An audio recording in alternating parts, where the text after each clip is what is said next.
നിലമ്പൂർ ഉപതെരഞ്ഞെടുപ്പിൽ report തേടിയിരിക്കുകയാണ് BJP. സംസ്ഥാന അധ്യക്ഷൻ രാജീവ് ചന്ദ്രശേഖർ. മത്സരത്തിന്റെ സാധ്യതകൾ, പ്രാദേശിക രാഷ്ട്രീയ സാഹചര്യം ഉൾപ്പെടെയുള്ള കാര്യങ്ങളെക്കുറിച്ചാണ് ജില്ലാ പ്രസിഡന്റിനോട് റിപ്പോർട്ട് ആവശ്യപ്പെട്ടത്. ഉപതെരഞ്ഞെടുപ്പ് അടിച്ചേൽപ്പിച്ചത് എന്നാണ് ബി.ജെ.പിയുടെ വിലയിരുത്തൽ. വഖഫ് നിയമം, വെള്ളാപ്പള്ളിയുടെ പ്രസ്താവന തുടങ്ങിയ അനുകൂല സാഹചര്യങ്ങളുണ്ടെന്നും നേതാക്കൾ വിലയിരുത്തുന്നുണ്ട്. വി.എസ്. രഞ്ജിത്തുണ്ട് കൂടുതൽ വിവരങ്ങളുമായി. VS. Ranjith, very good morning.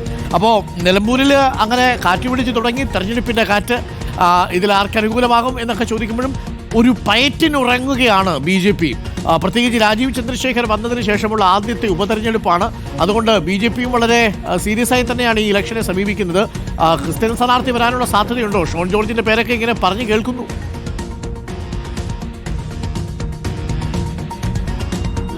Doctor BJP. ക്യാമ്പിൽ ചർച്ചകൾ ഇങ്ങനെ നടന്നുകൊണ്ടിരിക്കുന്നു. രാജീവ് ചന്ദ്രശേഖർ ചുമതലയേറ്റ ശേഷം അദ്ദേഹത്തിന്റെ ആദ്യത്തെ തെരഞ്ഞെടുപ്പായി, ആദ്യത്തെ ദൗത്യമായി ഈ നിലമ്പൂർ ഏറ്റെടുക്കേണ്ടതുണ്ടോ എന്നൊരു സംശയമുണ്ട്. കാരണം ബി.ജെ.പിയെ സംബന്ധിച്ച് വലിയ പ്രതീക്ഷയുള്ളൊരു മണ്ഡലമല്ല. അവരുടെ ഒരു സി ക്ലാസ് കാറ്റഗറിയിൽപ്പെട്ട ഏറ്റവും ലീസ്റ്റ് പ്രതീക്ഷയുള്ള മണ്ഡലങ്ങളിൽ ഒന്നാണ് മലപ്പുറത്തെ മണ്ഡലമാണ്. മാത്രമല്ല നിലമ്പൂർ പോലെ മലയോര മേഖലയാണ്. അപ്പോൾ സ്വാഭാവികമായിട്ടും രാജീവ് ചന്ദ്രശേഖർ ചുമതലയേറ്റ് ഒരു ദൗത്യം ഏറ്റെടുത്ത് ആ ദൗത്യം അമ്പേ പരാജയപ്പെട്ട് കഴിഞ്ഞ തവണത്തേക്കാൾ വോട്ട് കുറഞ്ഞാൽ അത് പഞ്ചായത്ത് തെരഞ്ഞെടുപ്പിന്റെ റിസൾട്ടിനെയും വരുന്ന നിയമസഭാ തെരഞ്ഞെടുപ്പിന്റെ റിസൾട്ടിനെയും ഒരു പക്ഷേ രാജീവ് ചന്ദ്രശേഖരന്റെ പ്രൊഫൈലിനെ പോലും ബാധിക്കാൻ സാധ്യതയുള്ളതുകൊണ്ട് വളരെ പഠിച്ച് രാഷ്ട്രീയമായി മാത്രം തീരുമാനമെടുത്താൽ മതി എന്നുള്ളതാണ് നിലവിൽ അവർ പറയുന്നത്. ഈ നിലമ്പൂർ തെരഞ്ഞെടുപ്പൊക്കെ ഈ ഇടത് വലത് മുന്നണികളുടെ രാഷ്ട്രീയ കളിയുടെ ഭാഗമായി ജനങ്ങളെ മേൽ അടിച്ചേൽപ്പിക്കുന്ന ഒരു തെരഞ്ഞെടുപ്പാണ് എന്നുള്ളതാണ്. പക്ഷേ മറുപക്ഷത്ത് ഈ വഖഫ് നിയമം വന്നതുകൊണ്ടുള്ളായിട്ടുള്ള അനുകൂലമായൊരു സാഹചര്യം ക്രൈസ്തവ സഭകളുടെ മലയോര മേഖലയിൽ പ്രത്യേകിച്ച് സ്വാധീനമുള്ള ക്രൈസ്തവ സഹോദരന്മാരുടെ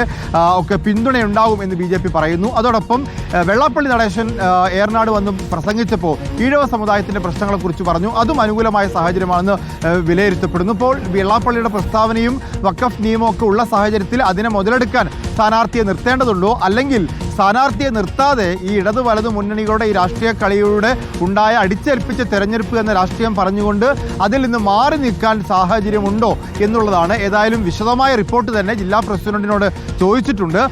ഇപ്പോൾ മത്സരിക്കാനാണ് സാധ്യത എങ്കിൽ അവിടെ ആര്യടൻ ചൗക്കത്താണെങ്കിൽ ഒരു ക്രിസ്ത്യൻ സ്ഥാനാർത്ഥിയെ രംഗത്തിറക്കാമെന്ന് വിചാരിക്കുന്നു. വി.എസ്. ടോയി ആണെങ്കിൽ ഒരു ഈഴവ സ്ഥാനാർത്ഥിയെ രംഗത്തിറക്കാമെന്നാണ് വിചാരിക്കുന്നത്. ക്രിസ്ത്യൻ സ്ഥാനാർത്ഥിയാണെങ്കിൽ ഷോൺ ജോർജ് ആയിരിക്കും എന്ന് വിചാരിക്കുന്നു. ഷോൺ ജോർജിനെ സംബന്ധിച്ച് അദ്ദേഹത്തിൻ്റെ പ്രവർത്തന മണ്ഡലം കോട്ടയമൊക്കെയാണ്. എങ്കിൽ കൂടി സംസ്ഥാന തലത്തിൽ ശ്രദ്ധ ചെലുത്തുന്ന ഒരു ഉപതെരഞ്ഞെടുപ്പിൽ മത്സരിക്കാനുള്ള അവസരം അദ്ദേഹം ഒഴിവാക്കുമെന്ന് പ്രതീക്ഷിക്കുന്നില്ല. അതോടൊപ്പം ഈഴവ സ്ഥാനാർത്ഥിയാണെങ്കിൽ അതാര് എന്നൊരു ചോദ്യം ഇപ്പോഴും ബി.ജെ.പിയിൽ ബാക്കിയുമാണ്. കാര്യമായ ചർച്ചകൾ ഒരു കോർ കമ്മിറ്റി യോഗത്തിലൊന്നും ഇതുമായി ബന്ധപ്പെട്ട് വന്നിട്ടില്ല.